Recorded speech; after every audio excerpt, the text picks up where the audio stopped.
You're listening to the audio production of The Prodigal by Brennan Manning and Greg Garrett, published by Zondervan and read by Daniel Butler. Note from the author by Greg Garrett. I wish Brennan Manning had crossed my path a long time ago, and I wish he were still alive to cross my path now. I was raised by loving parents in a legalistic and not particularly grace-blessed corner of the church, although there were many good people, a lot of great music, and a ton of great food in our tradition. What I absorbed from worship more than anything else was my own worthlessness. If God loved me, and the song said he did, the preaching and teaching Sunday after Sunday didn't indicate it. In fact, if you paid attention to the preacher, and I did, God seemed to be angry with us, really angry, and nothing I did would ever measure up to his notice. As a sensitive and already guilty soul, I took on that worthlessness down to my very marrow. How could God or anybody love me, flawed and broken as I was? I fled that church, fled the tradition, fled Christianity itself, and might have fled forever if I hadn't been rescued by another church decades down the road at the lowest point of my life. Brennan Manning could have saved me from some of that. In the face of a contemporary American Christianity that argues that human beings have to earn their way to God, Brennan offered the necessary correctives that we are pursued irresistibly by the one who created us, that fail as we might, and do daily, we are offered forgiveness, that no one can ever sin so badly as to remove him or herself from the love of God. He also offered the example of his own story, of his life as a Roman Catholic priest who left the priesthood to marry, of his struggles with alcohol, and of his first-hand knowledge of suffering, sin, and redemption.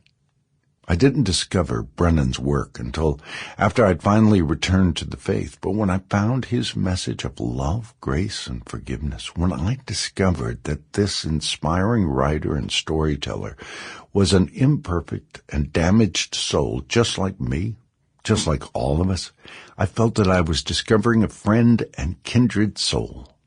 I fell in love with Brennan Manning, with his honesty, with his gentle spirit.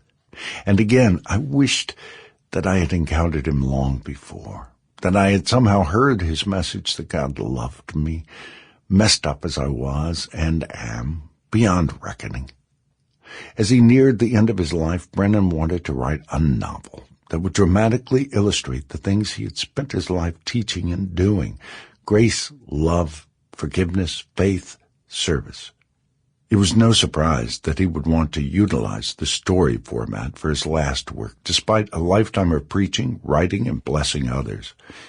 In the Ragamuffin Gospel, Brennan used examples from great novels like The Moviegoer and The Brothers Karamazov, and I remembered he explicitly argued that stories, poems, and music might be the most powerful ways we understand and experience love, grace, and forgiveness. If God is not in the whirlwind, he may be in a Woody Allen film or a Bruce Springsteen concert. Most people understand imagery and symbol better than doctrines and dogma. One theologian suggested that Springsteen's Tunnel of Love album, in which he symbolically sings of sin, death, despair, and redemption, is more important for Catholics than the Pope's last visit, when he spoke of morality only in doctrinal propositions. Troubadours have always been more important and influential than theologians and bishops. So it made sense to me that in addition to telling his own story, Brennan would want to turn to fiction to help people see his life's teachings come to life. As I knew from seeing the video trailer for his memoir, All is Grace, which came out in 2011, Brennan was in declining health, mentally alert, but in a rapidly failing body. Co-author John Blaze had helped Brennan complete All is Grace, and he would need at least as much help this time, maybe more, since although Brennan had told stories about his life for decades, he had never written them.